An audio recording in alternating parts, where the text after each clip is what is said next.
একই সাথে বন্যা ও তীব্র তাপপ্রবাহের কবলে যুক্তরাষ্ট্র। বন্যার কারণে জরুরি সতর্ক অবস্থার পাশাপাশি বিভিন্ন এলাকায় জারি হয়েছে হিট অ্যালার্টও।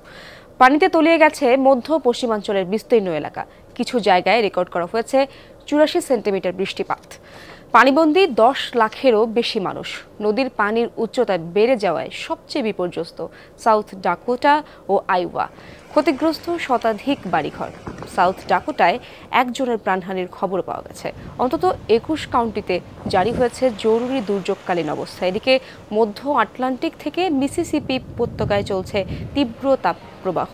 দৈনিক গড় তাপমাত্রা 41 ডিগ্রি সেলসিয়াসের আশপাশে। হিট অ্যালার্ট জারি করা হয়েছে Oklahoma, Washington DC, New York ও বাল্টিমোর সহ বিভিন্ন এলাকায়। আবহাওয়া বিভাগ জানিয়েছে, অন্যান্য বছরের তুলনায় এবার অনেক আগেই শুরু হয়েছে তাপপ্রবাহ।